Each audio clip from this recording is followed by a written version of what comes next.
So just recapping on the one that was said yesterday, yes? Yeah. More so regarding the star that explodes versus one that blows off its nebula. Yeah. So I believe that brings in a bit that brings in more smaller particles when it's blown off a nebula and some space rocks. But I think that when it explodes, you've got some all sorts of sizes and it looks more crystallized. Yeah. So when we take Australia, Uh-huh. and there's an old tale that is said that the rock outcrop, I can't remember what it's called now, said that it come in from the heavens. Yeah. It says that? Wow, I didn't know that. Yeah, I believe so. Huh? And I think that comes from not everything that crashes into a planet is completely vaporized. Not everything. Some of it, there's some big hunks and chunks on the planet, right? Yeah. They're pretty yeah, big. Yeah. So yeah, and then if you've got some. Okay, so I'm just going to try this theory out, okay? I'm not Yeah. sure where I stand with Yeah. it, but again, there's this other scientist that says he can make a model of the universe, right? Yeah. Oh. And I can't remember his name. I know how he looks, but I don't remember his name. And he says that he can make a model of the universe, not universe, the solar system, Solar system. but it's the planets after. He just can't fit them in the equation. The model keeps falling apart. Uh-huh. Remove all of those from that model that keep falling apart Yeah. and add them in afterwards. Uh-huh. Yeah. So when we see other stars, some have one planet usually, Yeah. and not many. Uh-huh. Yeah. And if they're a bit smaller than that, you're not going to be able to see them all that well. So again, it would then be looking at the wobble factor. Yeah. So scientists can tell by looking at the way a star wobbles, and then they can calculate what is pulling it. What is that? Planets. Yeah. There's a type of wobble. Yeah. If you were viewing them from a different perspective, Yeah. then you would see a sort of more figure of 8. But they'd all be doing it. Yeah. All of them. And if you notice, most things in the universe seem to orbit around Yeah. objects as opposed to above, around, above, below. It's not really. So if you remove those from the model and you've got, I think he says it goes up to Saturn. After Saturn, Uranus, Neptune, and then the littler ones, I don't think they fit. I think there could be a reason for that. So I'm just going to run along with this. Yeah. Take our moon, for example. Mm-hmm. And then if you look at Saturn,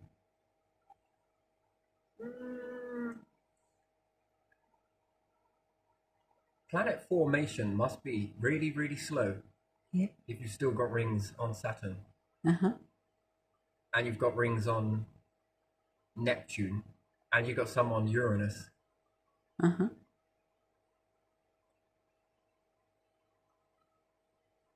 Then we look at space junk, and it's not really coming together as anything. So, and then you've got the Oort cloud, Yeah. and then you've got the Kuiper belt. Uh-huh.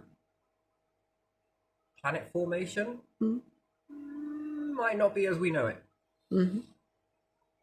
Perhaps the main body of planets, yes, the ones in the model that he could fit in.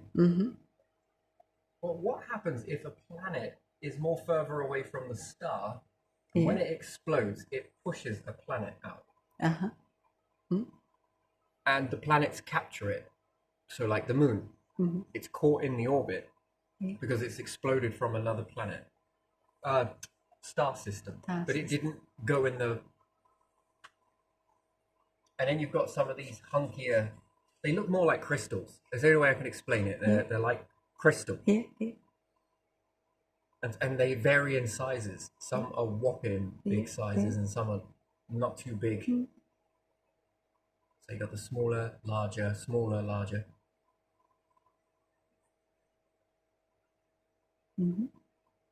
Some inevitably just bypass. Yeah. Some crash into the star.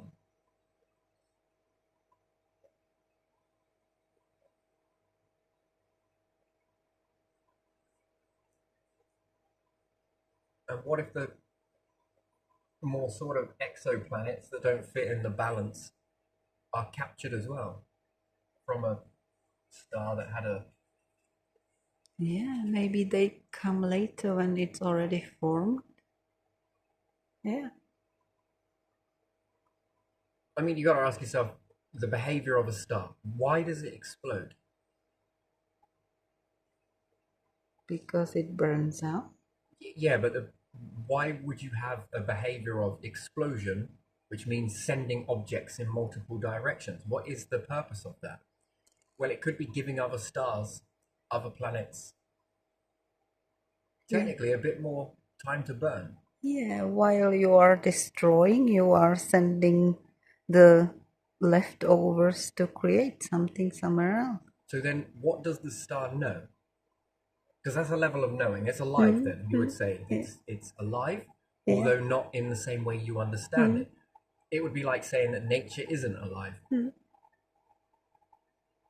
Oh, why is that? Well, it can't see, it can't think, it can't this, it can't that. Well, technically it does. Yeah.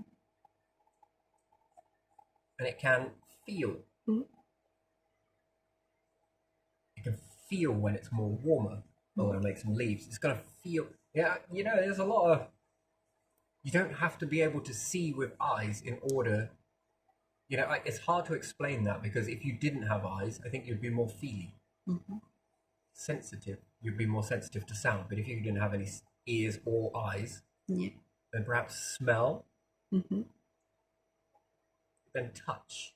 If you don't see, you're able to feel much more detail than the average person. The senses increase.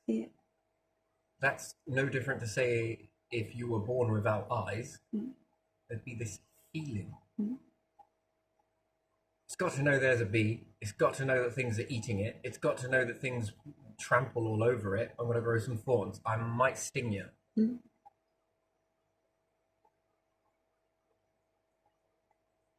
So there's a behavior. It's all behavior. Everything is behavior. It's not just limited to humans. And then there's a behavior of the universe. And then plus when we look at some of these rocky outcrops, especially on the Earth, man, that's some big chunks. Where did those rocks come from? Those really, really huge, jaggedy looking crystal. If you could pluck it out of the ground and put it out into space and sort of get some perspective on that, man, that looks like a crystal. Yeah, it does. Yeah. Is Earth really capable of making a crystal like that? And then science says that our core is rejuvenating the crust. Yeah. Well, one plate goes under and back into the core. Isotopes in the Earth's crust refers to processes that reset or alter the isotopic ratios of elements within rocks and minerals. This can make them appear younger than their actual formation age, or change their isotopic signature in ways that provide valuable information about geological processes. Here's a breakdown of the key concepts. 1. Radioactive decay and isotopic dating. Many elements have radioactive isotopes that decay at a predictable rate. This decay is the basis of Okay, I don't know why Google just activated them, but it's a bit strange, but it's very interesting there. So there is dating that they can do on things, so they could probably test this out. You know that massive chunk that went flying past the Earth?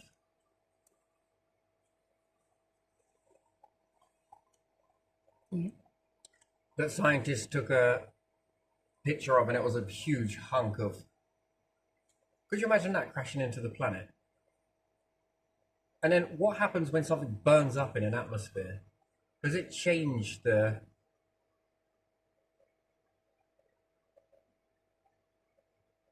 composition of it? I mean, does it alter anything on it? Does it reset it in any way? Maybe the surface that burns. Because if you grab the Earth and then you test how old the Earth is, you get a very different outcome to what the Moon is aged at. If you were to go to Pluto, what's the age of that?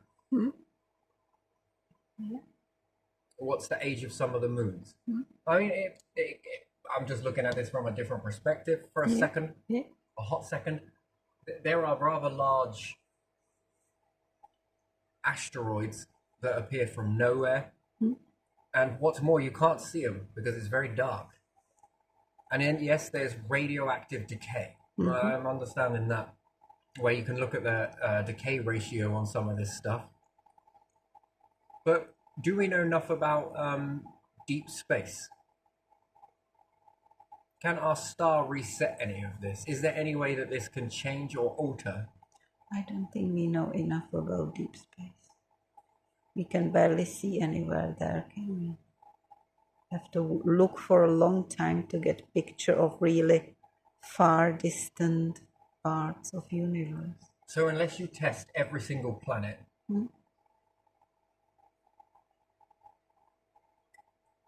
with this type of testing, then just by grabbing the moon and testing that age, you're going to get 4.5 billion years. But what happens if you test something else and it's older, younger?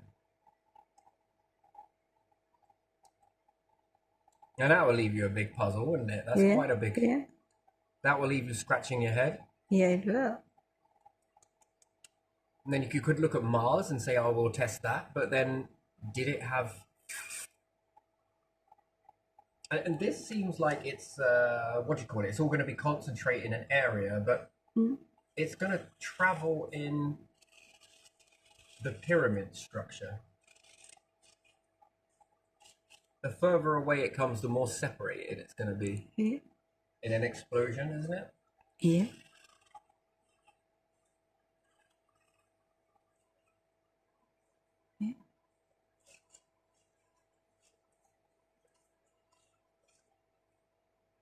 Maybe that's how you mix the elements in universe. That they travel in so many different directions from one star and then from another star. So unless you tested everything, how are you going to know what the true age is? And then which one is telling you the accurate record? And then if Earth is giving you a different ratio of this age, and is that due to the melting down into the magma? They say that it is, but then is it different on each continent? Let's say because somewhere it was faster and it already moved somewhere slower. They say that there are some rocks that are really old in some areas, but around them it's not that old.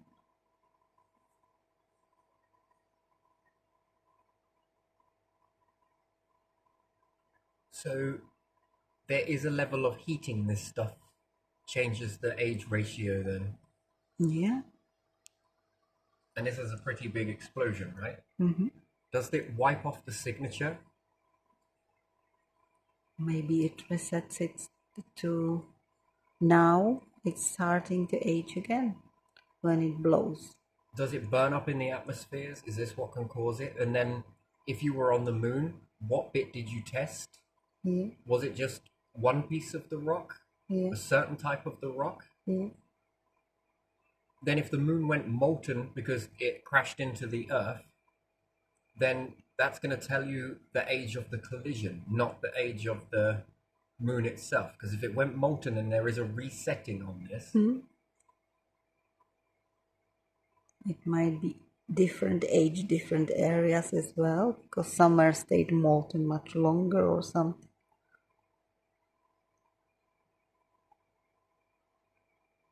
and then if we were made from a past explosion of a star, then how does that testing of radiation not tell you how old the last star was within it?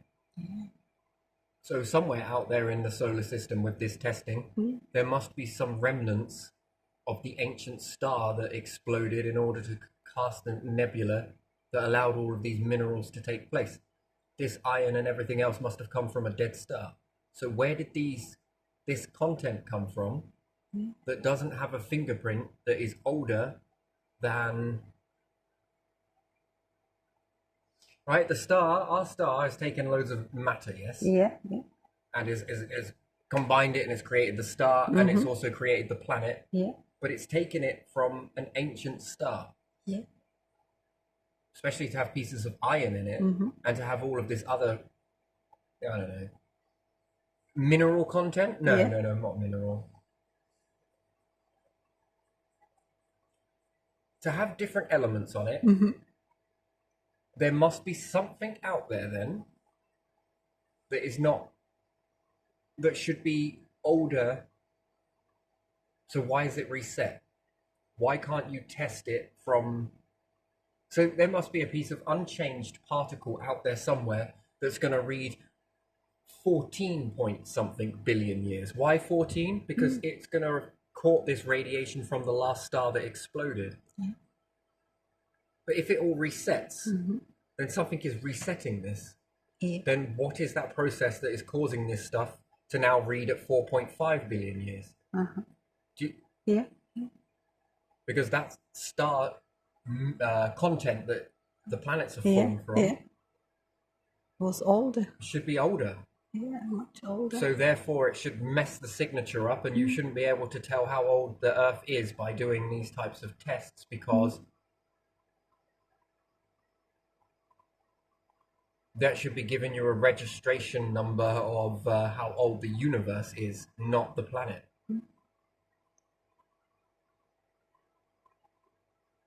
Do you see what I mean? So if this star explodes Yeah. and it's been around for 4.5 billion years, Yeah.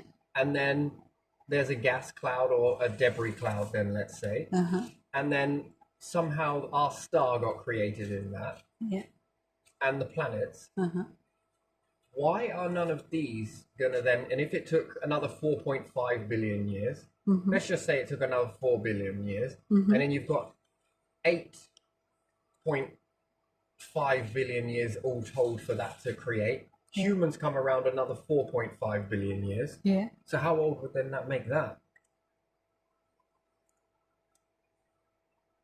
Why would that then give you a reset number of 4.5 billion years If there's something. if there's not radiation?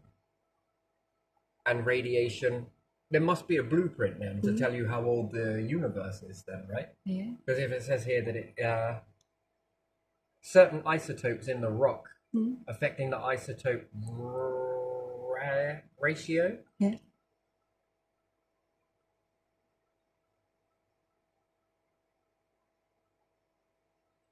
So how old is then molten lava on Earth somewhere if it blows up from somewhere from inside the Earth? Is it 0 because it just was molten completely? So then you only have a percentage, and then the test seems to be not as accurate as you would like it to be, because it should be giving you a reading. And then how many times have these stars been spitting the guts out into each other? Yeah. Because that should be what, accumulating? But there must be a reset. There's something resetting. And if you can't measure it on the Earth, but the moon is telling you 4.5 billion years old, the Earth could be older and the moon could be newer. But then how could it be newer? How does that then give you an accurate reading of how old? And then if there is another moon that's out there that's been around, or the Kuiper Belt, no, Oort cloud. Yeah. So then how old is all of that stuff? Collecting a piece of that and sending it back. And then if it gives you a different number, then which one is correct? Because one, sure as shit, some of this is going to have to be like as the age of the universe. It's going to have to have survived. So there is a resetting happening here. There's something is resetting all of this information, and then we're only limited to what we believe as opposed to what is known. And if we take what is known or what we believe and then know because we use the tools, then you are limiting your field view. And then you might have pieces of the universe missing.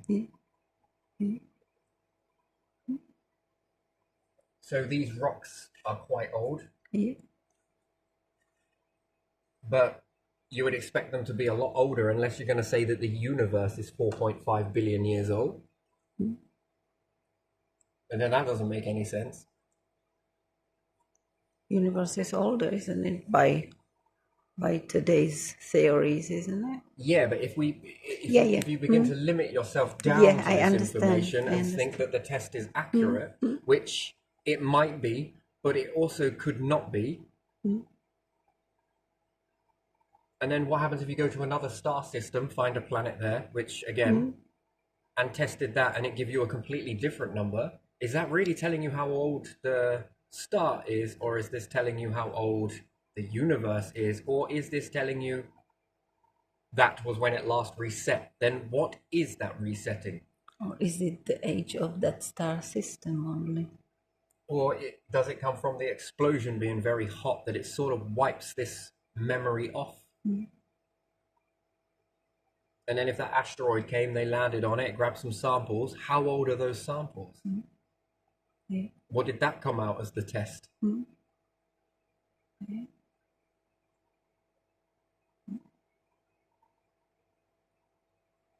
Because there's a lot of conflicting information. Therefore, well, I wouldn't be able to rule in a courtroom on that information because it's too. That's like having 50 people, but only one person is responsible for the crime. Who is it? Well, we don't know because this person, this person, this person, this person, this person, this person, we're getting the same result, or we're getting different results. And then who's who? Who is really who in that? Yeah. I don't know. If I just pull it apart a little bit, I mean, I like to grab these thoughts and just really try and stretch them as much as possible. Plus, then you've got the scientist that says, I just can't make these planets go away. The model keeps falling apart when I get to here. It holds together here, but it falls apart here. That's interesting. And then if all of the elements, the content of the cloud that was made, the nebula had been all absorbed, then it's knocked out by a process then? And what is that process? And then has there been this process on that body that you're going to, that planet, that rocky body, whatever it may be, the moon, and you take a sample of that, Yeah. and that says 8 point something billion years. I mean, it just gets rather. And then if this came from star dust, Yeah.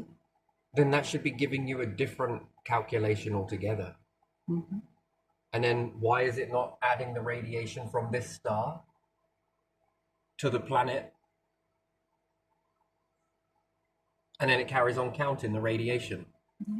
And then when that one explodes, it then counts up the radiation and then just keeps adding to it, adding and adding and adding. So it must be getting weaker, Yeah. or it must be resetting. Yeah.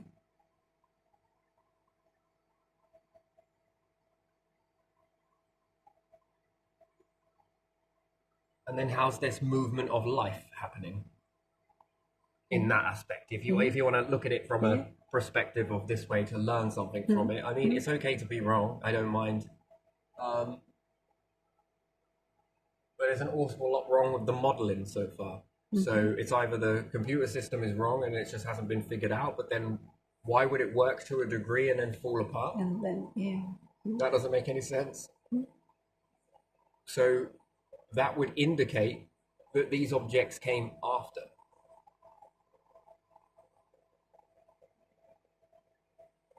And they got very cold. Some of these objects are very cold. So therefore, you know, Yeah, would they form that far, that cold?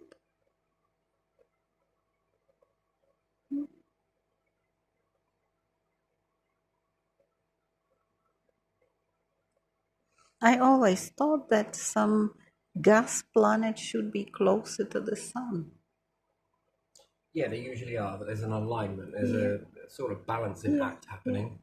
So why isn't Mercury gas planet? Yeah, but this is other stars. When you see in other stars, you see more so. You see an awful lot of gas planets close to the star.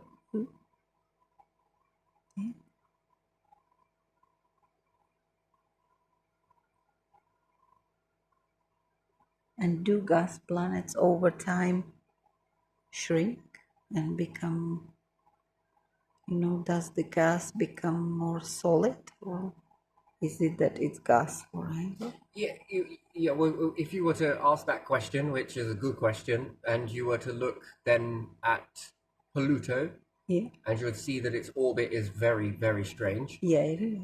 compared to the rest. And I think for about 130 years, its atmosphere kind of collapses back down onto the planet. And then when it's closer to the sun, for 77 years, give or take, it puffs back up again. So due to temperature, things collapse down. So the colder it gets, the less atmosphere you have. So if And the hotter you get, the more atmosphere you have. So if you move the Earth closer to the star, it should technically, because of the water, certain liquids do this, it would cause it to puff up. how about Jupiter? You see, again, that's where it contradicts itself. That you would expect it to be even more inflated. But Jupiter has an internal heat source, which can also cause the atmosphere to puff up. But it needs to look at that, it would then be like, if you take, so Jupiter you'd have to probably not look at, and Saturn you wouldn't look at. You would then imagine taking Neptune or Uranus, and these are frozen worlds, very cold. If you were to move that closer to the star so that it could heat that, it would then begin to puff up. And then would it start to act a bit more like Jupiter? It'd have a lot of weather patterns in there. It's possible. I don't know. It depends. One year you'll hear one thing from science, and then next year you'll hear something else, and then the following year you'll hear something else. So it's a very cat and mouse type of. Yes, it is. So the Voyager probes, the first things they understood, they haven't sent any more that I'm aware of that has been made into documentaries. But scientists truly believe on the Voyager team that the weather, wind speeds, was responsible. That they first thought that it was the heat from the star which made weather. And then when they sent the Voyager probe, they found that the wind speed increased the further away from the star that they got. So they then theorized that this would then, the sun is technically slowing the wind speed down because it's interfering with it. It's causing a hot spot here, one's moving it. So they said that it slowed it down, and the further away, the less influence from the star. The more faster the wind, that the wind gets going, and it just keeps going and going and going and going.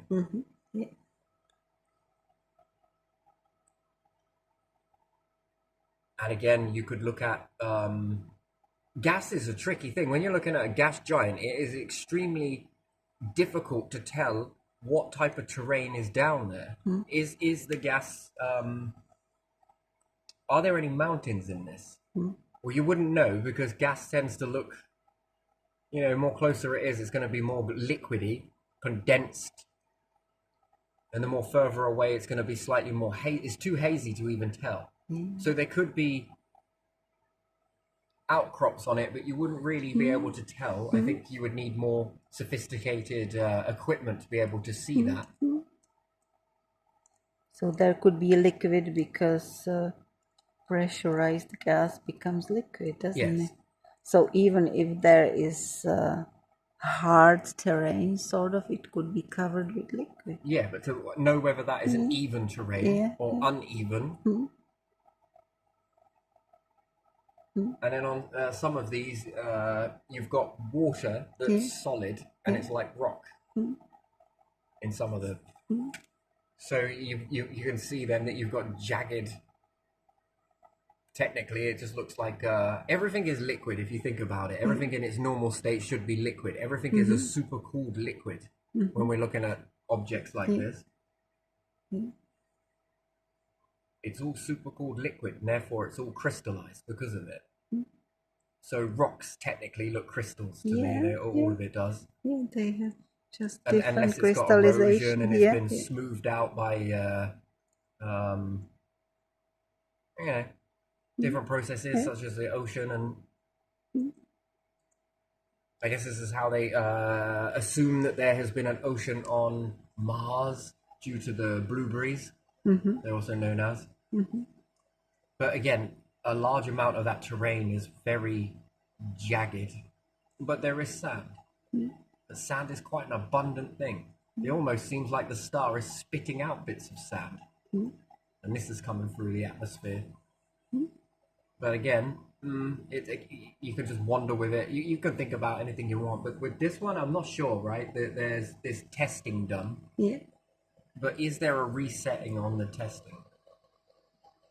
You know, because as soon as you come out with a theory, they'll run to try and discredit it or credit it. That's just the way it is. It doesn't mean that a version is correct or incorrect. It means that just because you think it doesn't mean it's possible, sort of process. Yeah. And just because you counter-thought it doesn't mean that it's impossible. Because, you know, you can learn an awful lot. But there is an awful lot of different shaped objects. There's more potatoey shaped in this environment. And then anything that seems to fly by Earth at close proximity, that means it's come in from out of space. It's more elongated and crystal-like. And it's very big and jagged. And then scientists landed a probe there, but I'm still very curious to find out how old that is. Again, if it's 4.5 billion years, 8.9 billion years, again, what is that telling you? Well, it's telling you that there's no reset happened from there to here. And is the core of the galaxy maybe older than the edges? Because it catches up material as it turns? Or... And then, let's say you have a nuclear power plant, and it's got a decay ratio that can be tested, and this, that, and the other, because atomic clocks and different things. Is that only in certain conditions? Yeah. Does it work differently somewhere else in different? Because if the elephant foot is going to take this many years before it stops reacting, then does that mean that it's got a time limit before you can no longer read any trace of it? That is a good question. Is eventually it's counting down to zero. And then beyond that, there is no more testing. You can't test for that decay ratio, so therefore you don't know how old it is after that point. You see, I got a lot of questions with that, because then it means that if this star explodes and it's many light years away, how long would it take for that decay ratio to sort of all but cease? Or is it all continuously recordable? That's the... Well, clearly there is a time limit to it, because you can't test for the old radiation meltdown on the last star that exploded close by. And if it was all built in a nebula of hydrogen, then how did you get all of these other elements, such as iron? That comes from a star that has been in a fusion process. That's what it says. Because its last one is iron, and then it fails, and then boosh, explodes, yes? So if we came from just a nebula that doesn't have much, it was just hydrogen gas, then we wouldn't have any iron. Which, in fact, we wouldn't literally have anything else. We'd just have a gas giant. That would be it. We'd just have gas giants and no rocky bodies and no iron and no nothing else. Wasn't it the first stars, as they say, the not so round and nice stars that were hydrogen, and then they created something and then they exploded? And Yeah, I think that's in the one that I started writing. I don't know if that's with anything else. I'm not really sure. I haven't really ventured into that. I haven't really looked elsewhere. I just you know, I haven't even read any of Einstein's stuff either, so I don't really, I don't know what's currently accepted. Me neither. So it's just I don't know. I just had a go, fresh eyes, I guess, and Yeah. because if I learn something else, then can I be tempted to add this in? Mm. Do you get what I mean? So it's Yeah. best to Yeah. start with a clean slate, Yeah. and Yeah. if two of you come out with the same shit or it's close enough, then well, hang on a minute, two people can't be wrong, right? Three people can't be wrong. Four people can't be. That's how you build theories. It's Yeah. never just done on one and then that's it. It's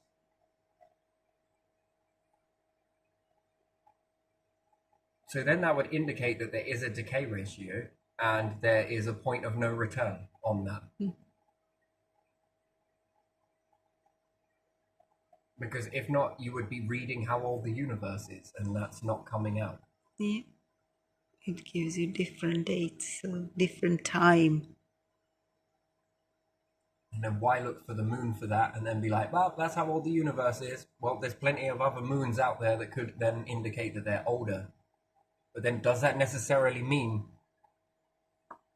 But does it really work the same everywhere? Can you get reading for moon based on Earth clock? Yeah, but what if the moon is actually 8.5 billion years old, but you've just looked at it at 4.5 and it's been counting down slowly? But then that could mean that that comes from outer space and the Earth caught it. Then it means that the moons are caught bodies and therefore are older than the planets, but they're never going to read it because of the ratio is slowly but surely burning into naught.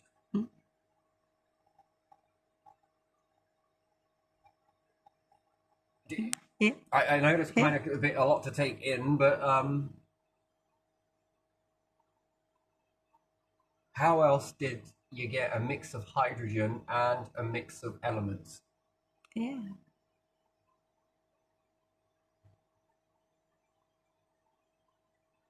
And you have different Composition, yeah? yeah, different composition of the objects that are passing the Earth and can be kind of observed closer. And then if the star has absorbed all of its hydrogen to move into the next phase, yeah, how can it spit out hydrogen? maybe it didn't do all of it. So then there'll be less percentage of hydrogen. So it would be in the star's very best interest to explode further out Yeah. so that it can reach a place of hydrogen. Uh-huh.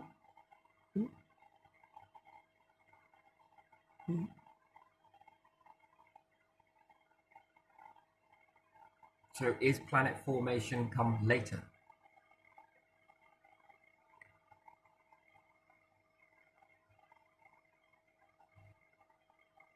Maybe no. Maybe it forms as the star as well. You have forming bodies, and if one of them is really big, and But then that means that the star would understand in its early infancy to suck in more hydrogen.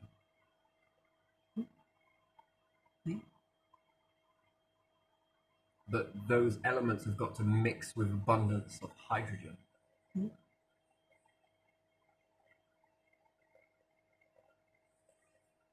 And then you could ask the question, is space so cold?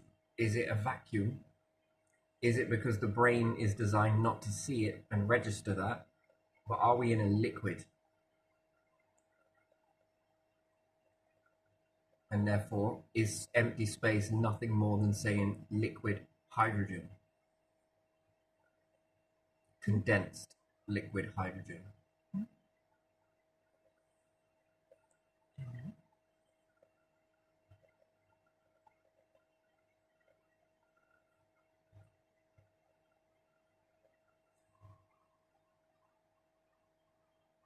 maybe it is.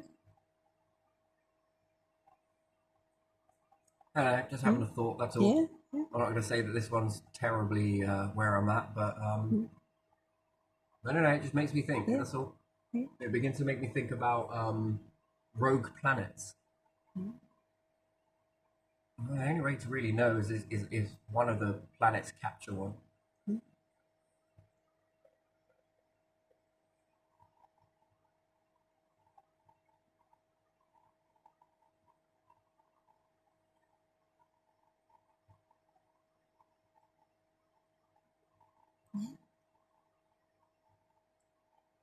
There's two planets colliding.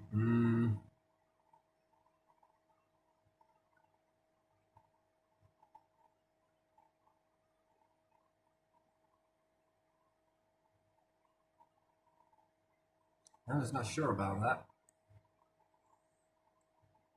I'm not sure that would survive. Either of them.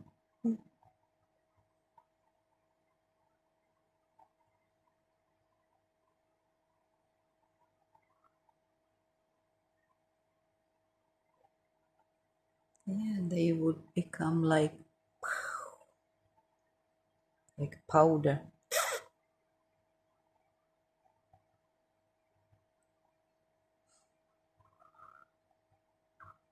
And then this would, this force could knock planets that were further out.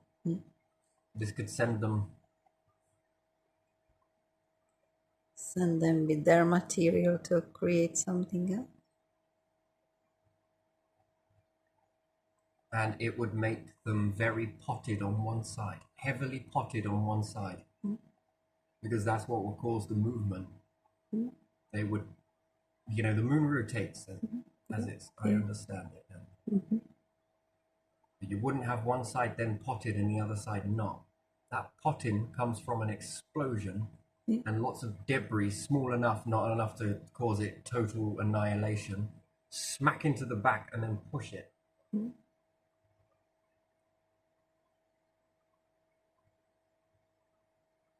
Therefore, the back of the moon should be more rich in mineral content than the front of the moon. So the dark side of the moon, dubbed, that should have more treasure on it than the front. And if that is true, then that's had a serious force hit into that. But it's still here. It didn't crash into the earth.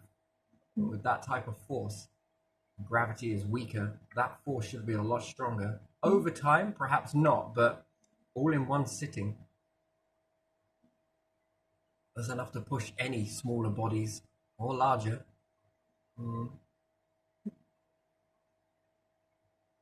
Perhaps not the gas giants. Perhaps that causes an instability that causes them to pop out. And then, if you calculate what happens if you combine Saturn and Jupiter together, well, you technically will have a star. There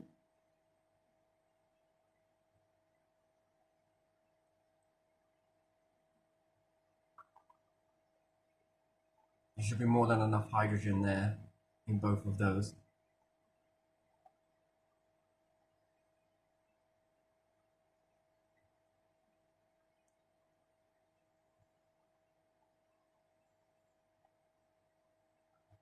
Got a rocky body. I don't know. If there's small enough shards, some of the smaller ones, as opposed to rather large shards, even large shards would help. They'd push it. It'd get very hot, but on its travel, and plus the star no longer gone, and it's not got much of an internal heat source, that's not enough to sustain it, to keep it molten. That will cool off very quickly.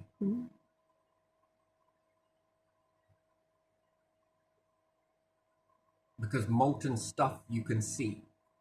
You'd be able to see this. This would definitely show up, especially on infrared. But yet you cannot tell when there's an asteroid coming. So it's quite hidden then. It's almost like it's a universal temperature neutral, that it blends so well.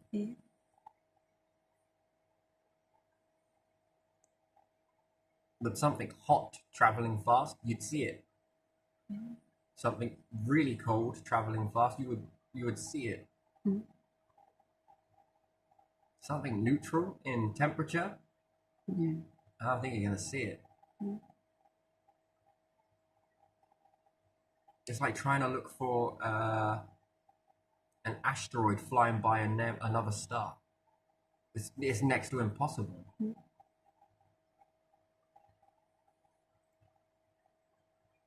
Especially if you're using the wobble effect to see planets. That's why it's an artist's rendition of it. There's not anything that really can pick it out.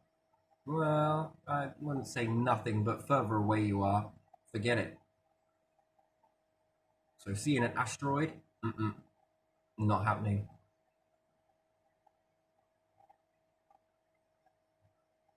And much like you've got a frisbee effect happening, and you know the way Voyager was moved out the solar system. If you had an asteroid using the same process around a star, then get up to quite a lot of speed this way. You can throw it any direction, can't it? Depends on how it a near miss, let's say. Some reorbit back around, but some must be thrown and slung out.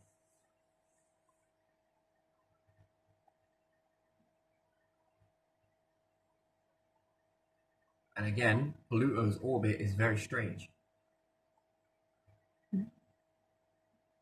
So had that have formed, why would it have a different orbit?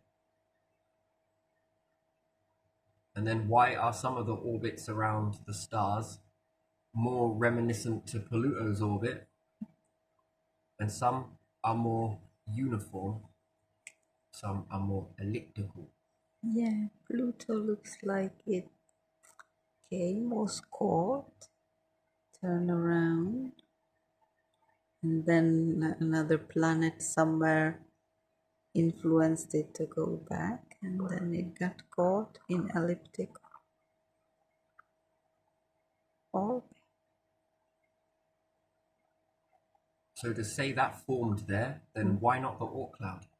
Why has this not come together? Why does it seem to want to keep further apart? You see, when they flew Cassini, I think it was Cassini, or the first time they moved the Pioneers, there was a lot of concern of whether they're going to make it through the... What they found was they seemed to want to keep in their own lanes.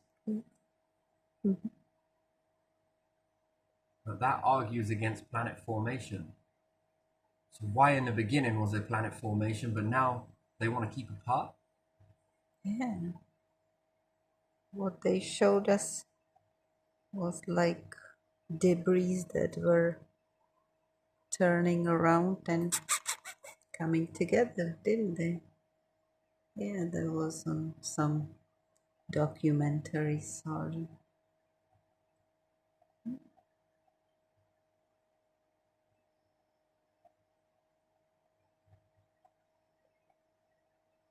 And it's kind of like the universe or solar system is saying, I'll make all these planets, but those over there, nah.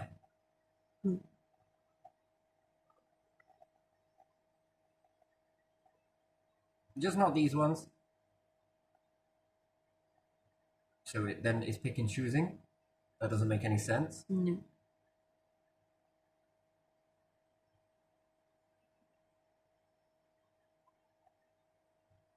And there are a lot of rings in the area. I think there's quite a few. I mean, there's near enough everything's got ring arcs around it.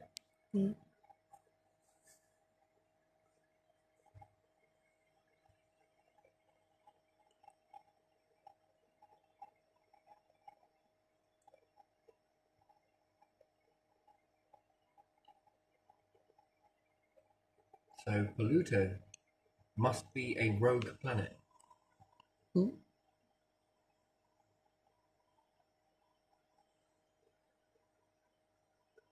So how old is that bad boy then?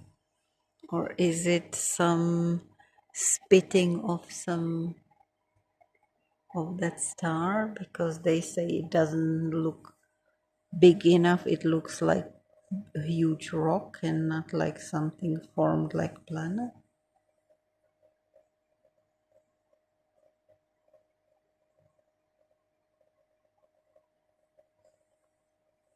There's something bigger, isn't there, as well?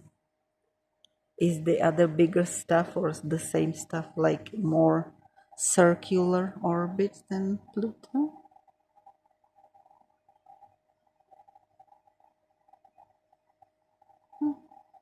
I don't think that's the only one there. I think there are a few there. Yeah, yeah. And then based on some of their movement, there's something that's slightly bigger further out. Mhm. We just haven't been able to find it yet. But it gets very dark. Mhm. And then if it doesn't have an internal heat source, Mhm. and it most certainly ain't getting an external heat source, It can be it's black. going to blend. Yeah. That's going to be a type of event, unless you crash into it, you're not going to know it's there. Mhm. Or it blocks some sort of light. Yeah, yeah. But there again, if it is there, you're just going to assume that's a dark piece of sky. Yeah. So unless it moves Mhm. and reveals something from behind it, that's going to be very hard to tell. Yeah. There could be so much more than there is. You just can't see it. Yeah, they always talked about, even in the past, about one planet behind the solar system somewhere, didn't they? Far, far away. It's almost like legend, not just from one source. So, and then that depends if it has an atmosphere, and if it does something burn up when it crashes into it? That will be another way to reveal it. That'll leave a heat signature, and it could be visible, but only for a brief amount of time.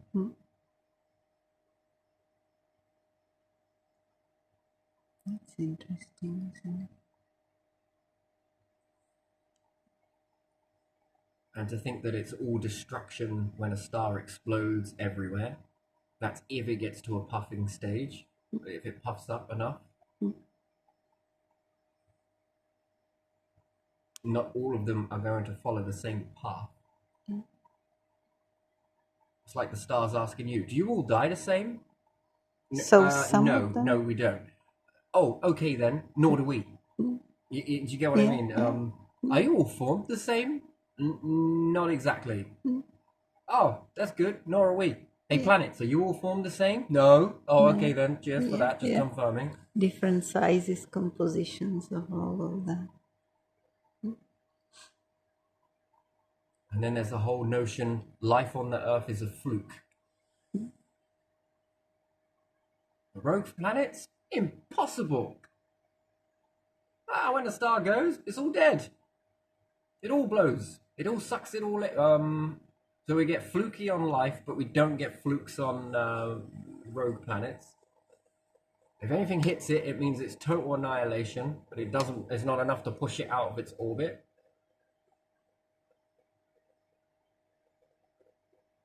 But yeah, I think NASA played around with this idea, because didn't they send the probe to crash into the moon whilst taking photos of it?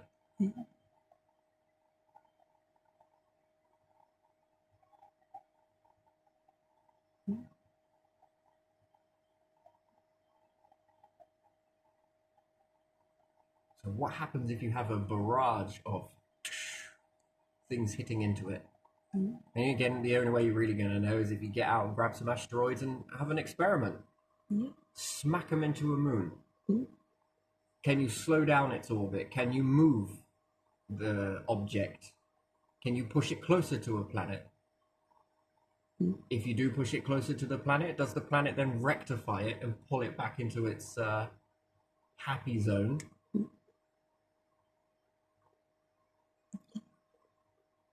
You can guess all you want, but until you actually get out and try it, you're never going to really know, are you?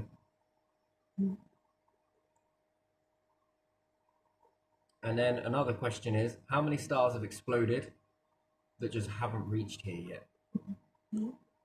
How many shards are on their way here, but you won't know about it until they enter the solar system.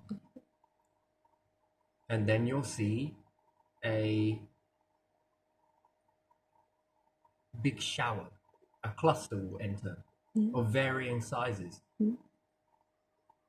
Some mammoth sizes that are just mind-boggling to look at, and some will be a few pebbles, and some will be a few larger than that.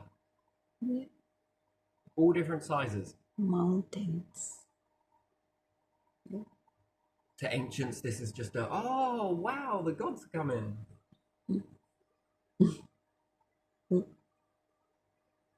Some happily pass through, some are caught, some hit. Yeah.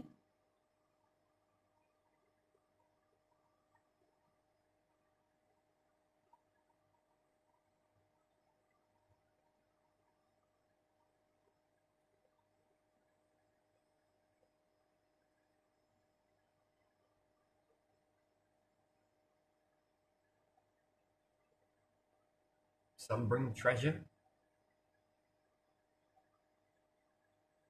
It's very scary stuff, I'm sure, but no, I don't think it is.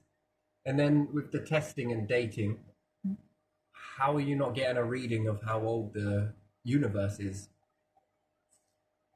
And then why can this not charge up? I mean, if it's testing in any other way, if I got it on a watch and I hold it up to the starlight Yeah. and I go in and I got a glow in the dark watch, well, this is this old, okay, right, all right. So there is a charging and then there is a depletion. Whether that runs down to zero or not is another story entirely.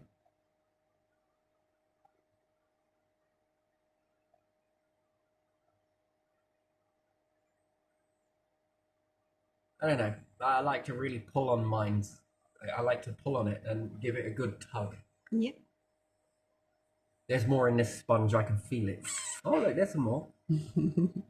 Yeah, knowledge comes dripping out, and then you gotta ask the questions. Like some of these hard-hitting questions, I think is again, it's like the periodic table for me. It's gonna take a lot for me to believe that that's every star in this solar system. It's just not doing it. When all the planets in this solar system are so different. Yeah. Why couldn't it be for stars the same? Then how have China found some stuff on the moon that's outside that, and no one knows where to fit it? So it's hard for me to accept in this tunnel vision. I think it's kind of a little dangerous in that sort of way. It should be like, it's a good start. There it could be more. Yeah. Oh, they can? Yeah, plenty more.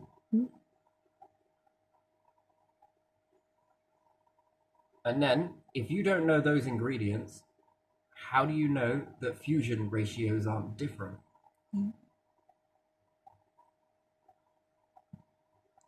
And then here is limited to what type of fusion ratio you can get.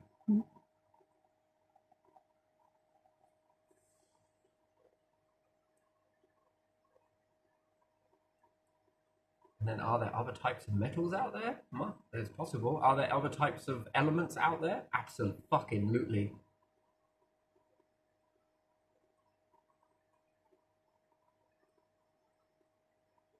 And then does this change the shape of the galaxy? Hell yeah.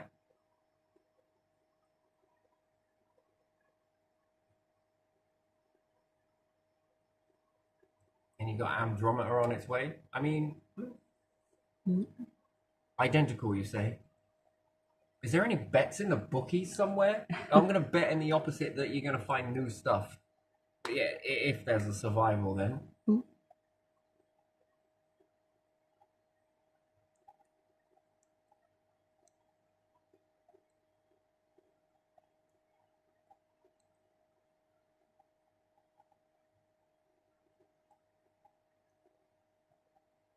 So I think there's going to be an awful lot of, the learning curve isn't over. So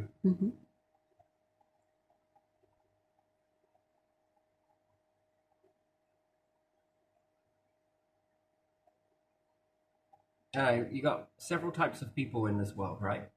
Some that like things exactly the same, traditions, furniture, everything in its same neat little place where it should be, so that when you go to it, you know it's there and it makes you feel really good. And then you got some that are like, man, I wouldn't mind living in every fucking house I get an opportunity to, and I will move the furniture in every way inside the rooms, right? Do you get what I mean? There's going to be like two types of this sort of.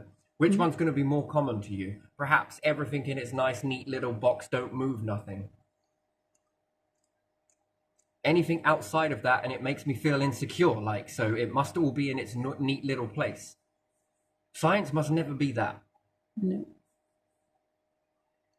Science must always be willing to sort of, move the furniture around if needs be. Yeah, do next step. Oh, we figured out something, but we shouldn't stop there, should we?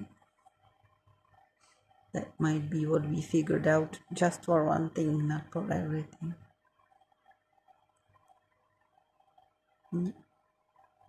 So, yeah, when I look up at the universe and I'm learning the periodic table and stuff, and I'm just like, that's it? Just this?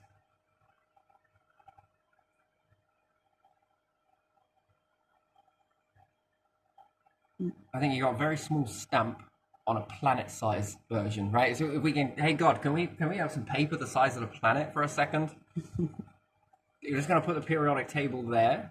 I think it's gonna go on and on and on and on. I mean, right? Do you honestly think? I just don't know. I just can't settle with that. It doesn't feel right. It feels wrong. It feels limited. We're gonna make this a fucking company. What's it called? Periodic.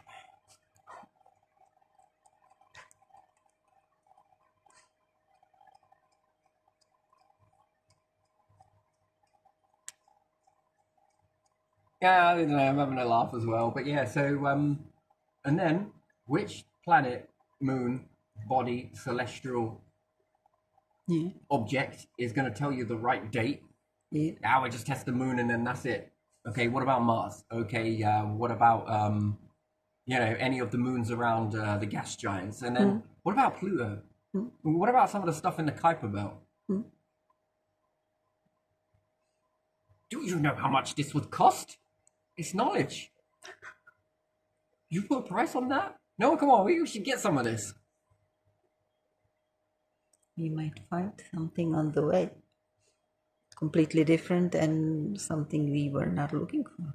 What was it Kennedy said again? We don't do these things because they're easy. We do it because it's hard. Yeah, I know. Yeah. That is going to be challenging to go and get some of that. But it can be done, right? You can land on an asteroid. Right? So you should be able to get to there and back. Did you know how long that will take? Well, then let's get a move on then.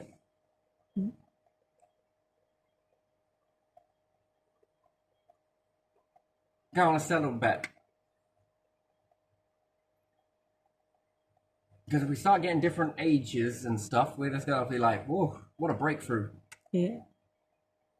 Gives you more to think about. Well, that sort of helps you narrow it down. And then if you test up here and down there and round the back, do you get different dates? Yeah. Yeah, which one is it? This one? That one? This one? Wait, we found some new stuff over there. Well, let's bring some of that shit back then. Let's get testing. Why? Well, we can add it to the periodic table. It's another element. Although it's very rare, but still. Yeah. How's it me? I'll make you a crown out of it. These are rare earth minerals, aren't they, on crowns? Isn't that like you wear your wealth? Yeah. Isn't this where gangs wear their wealth around their neck? Yeah. Yeah. To show. And bracelets and stuff? Yeah, to show that they are special. Yeah. You've got your wealth. I don't know. I think that's how it was. Yeah. Those thick chains, when you see them somewhere on yeah, we television. Can tell you're a badass, can't we? Yeah. Cool, you'll have some money as well. Look at that. Fucking hell. Yeah. That was fashion at some point, wasn't it? But those were just gold plated that people would buy. They were not gold. But it looks nice though. Yeah. But it's some people wear crowns, some people like bracelets, some people like necklaces, some people like to get their teeth done. Some people like piercings, but even still, this is some people like wealth in houses and cars and businesses, but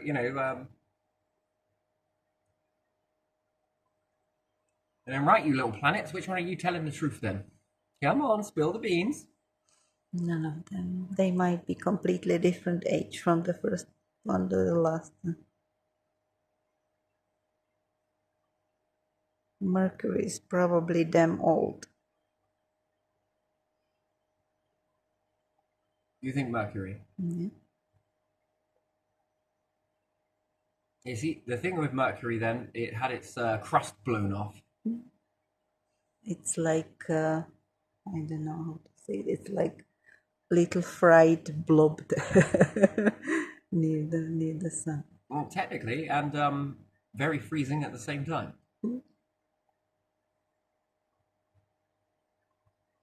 Mercury's a bit of both. I mean, if it had an atmosphere, it really, really would be something interesting. So yeah, around the back of the moon, I think is probably going to be more where the treasures are at, and it looks so different to the front. Yeah. How is this if it's rotating? The meteorites really have got it in for the back of the moon, or they sort of like a certain area of the moon. Yeah, because it's always facing Yeah, but if that it's side. rotating, Yeah, but it's rotating, but always that side is facing away from Earth because it's rotating like that. So anything that's flying towards Earth and the moon is in the way will smack it on that side, won't it? so what smacked it on the front then? Mm. And then that would mean that all planets have one side that is more bulgier and bulkier than the other. In that case, what about some that don't have any moons? I mean, then that means Mercury is going to be one-sided potted.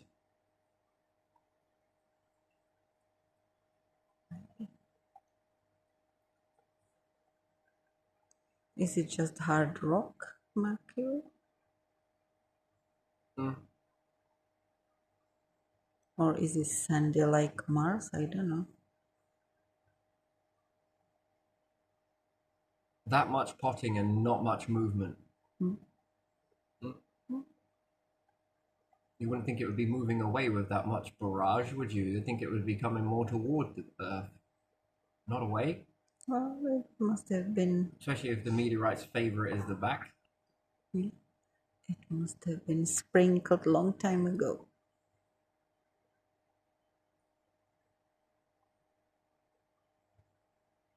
And then that doesn't make sense because how come you got some stranger elements there but they're not here?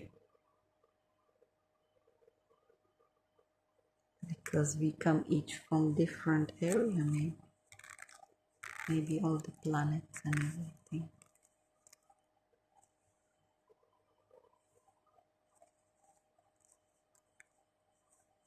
And then Io, cool, there must be some treasure on there then.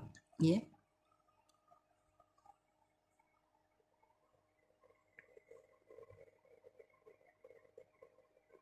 And then something's really got it in for the Earth.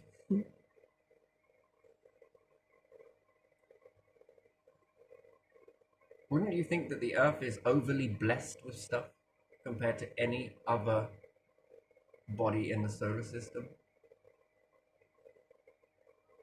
Yeah.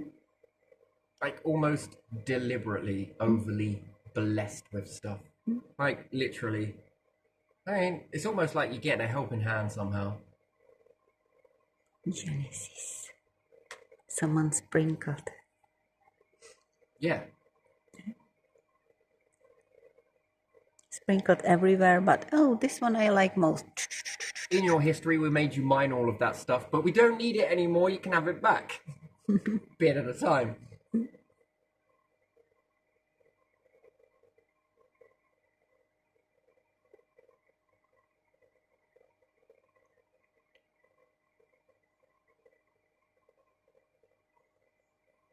Except for this one. This is Mars's.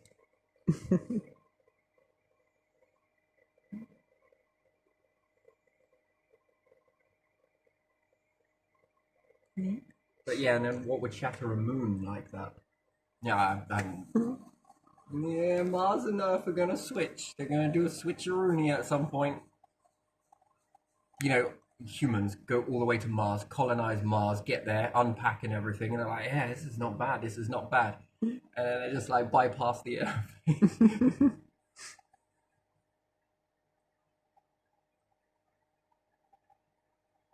Global warming, anyone?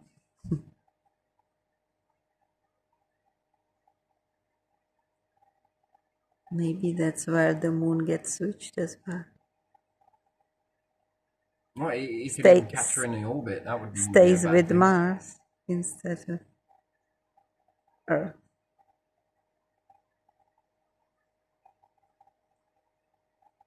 Yeah, I think it's more of a dance than that.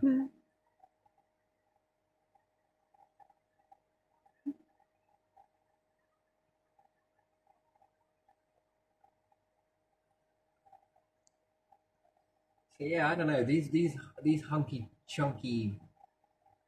I mean, just what are their ages? And then, is that the age of when it exploded, or is that the age of when there must be a resetting happening here? It's definitely on the Earth, so When it's molten, it resets, doesn't it?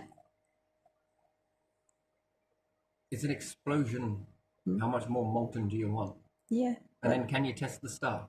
Can you like go down to But the when star? it flies through the universe, it's already cooled down, probably. So you could then, if you would say that if it's molten, it's reset, and the sun is a nuclear furnace. So when it spits out a solar flare, and you were to catch some of these cooled off particles, then that would give you an understanding of how old the star is, then, wouldn't it?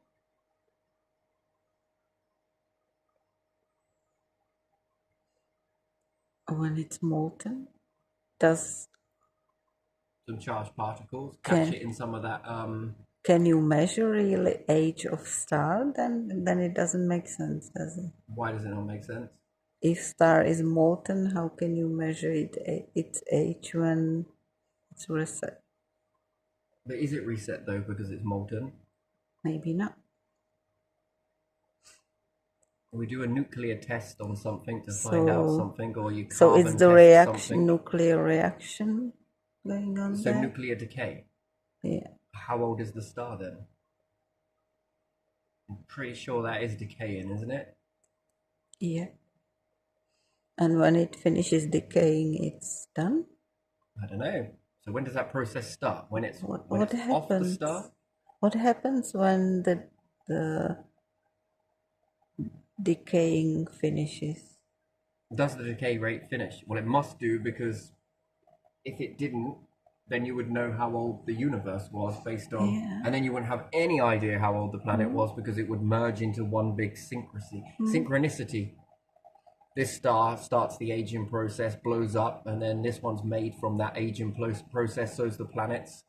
And then it would continue the aging process, and then it explode, and then it passes on to another one, and then it... So it will either give you the age of the universe, but then there must be this resetting happening. So what's causing that reset? Or is there something we don't understand about the aging process?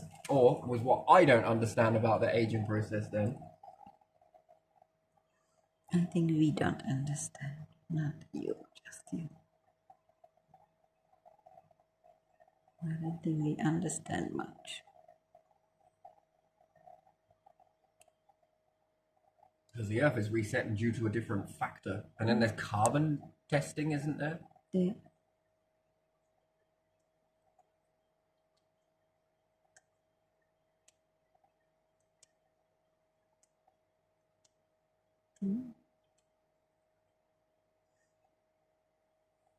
Hey Mars, you're full of carbon, ain't you?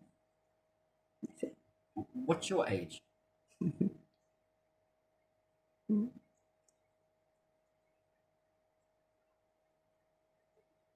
Wouldn't you go to a place that's more rich in carbon to test for carbon dating? Probably.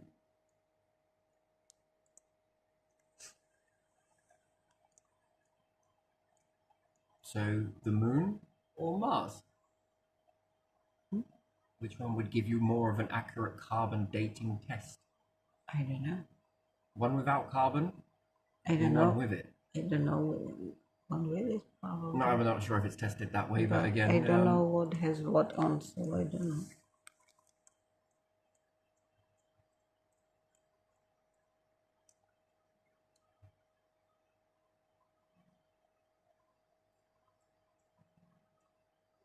Interesting. Very interesting. Anyway, but yeah, just stretching that out. I'll probably play around with this a bit more as time goes on. But yeah, I don't know. Then there's the model. Doesn't make any sense. So Yeah. then there is this testing. I think this one kind of jumped up. So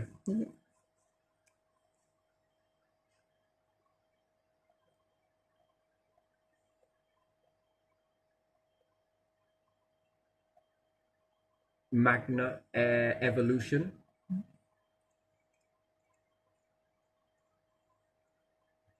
Analyze oversized concrete with rocks, and geologists can reconstruct the history of Earth's crust.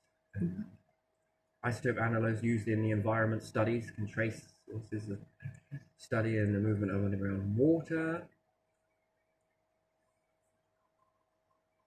The dynamics of nature's Earth's crust. By studying these changes, we can gain a deeper understanding of the planet's history and ongoing geological activity.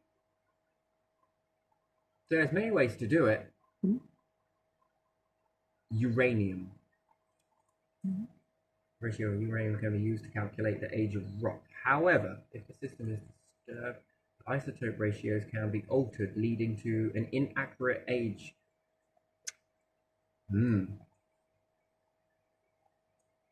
Radioactive isotopes predict the rate and the decay rate basis on the reactive dating, which allows us to determine the age of rocks and minerals. So radioactive decay and isotope dating.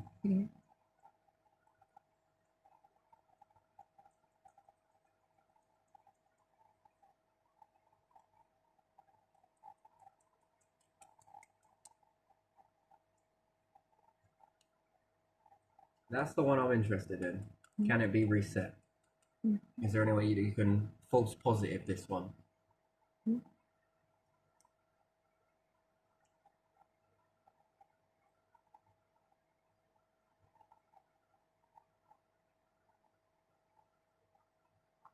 So if you could scoop out a piece of the star,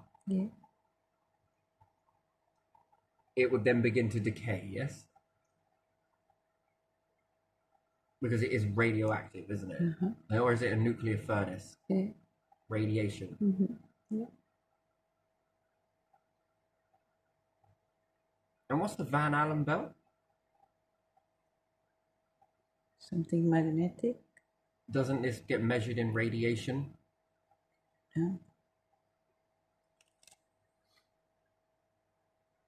So can you, is there any way to test that?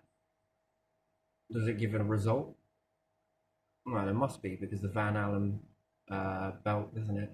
I'm not sure where I'm really going with all of this, but I've got questions, a lot of them. And can any of this be, because sure as shit, the radioactive decay with remnants of a past star explosion. So is there any way to find out that ratio? There must be something suspended out there. But it still isn't going to give you the age of the universe, though, is it? Because that was from the last star. Unless the last star and the last star and the last star, and it's just been playing past the parcel with radiation decay ratio. Yeah, I'm going to churn this one up a bit more.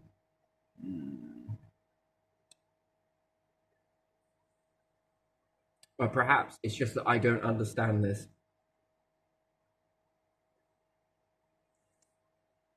And then why so many different ways to do it? Why so many different ways to test? And then there's carbon, isn't there?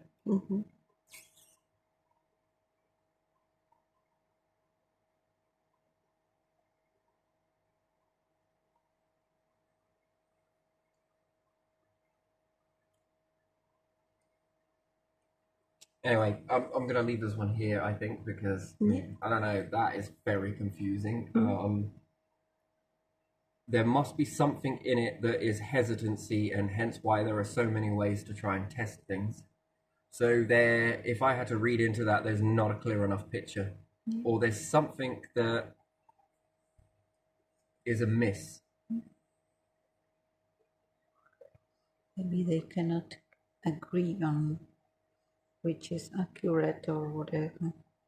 Because surely if I find a piece of iron out in the solar system and you bring it back, that's going to give you some sort of ratio, right? That's going to tell you something. That is a remnant of an exploded star, yes? So that must have an age on it. But then if it reads only around, what, let's say 4.5 billion years for argument's sake, then how does that still register with Earth's age?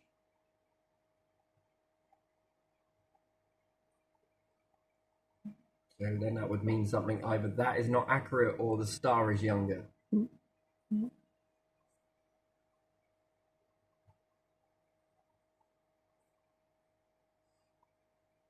Or the universe is younger. Anyway, just ask the questions. That's what I'm doing. I'm not diving into anything. I'm asking questions, and hopefully someone's going to give me some answers. I don't know, or I get to do some learning. I gotta be careful with that learning type of stuff because there's a lot of misinformation here. That it's a lot of different ways to do it. Why would you need so many ways if this was certain? Because it is not so. Yeah, that's what I'm thinking.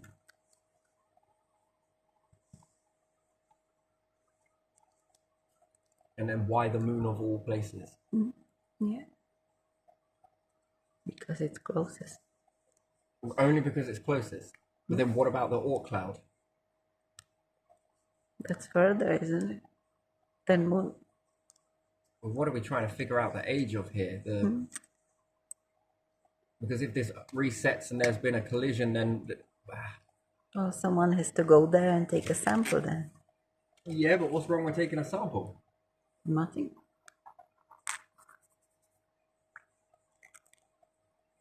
Someone needs to want to do the Perfect planet alignment.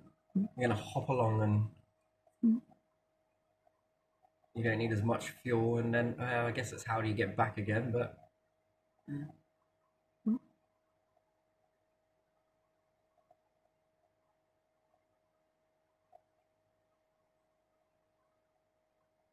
well, capture something that's there, what, test it and send the results. I mean, that's too complicated, is it? Do you know how big this machinery is? Well, not really. Do you know how big computers were? Yeah? Now look at the size of them. They got really small. So, I don't know. Now I'm going to leave it here.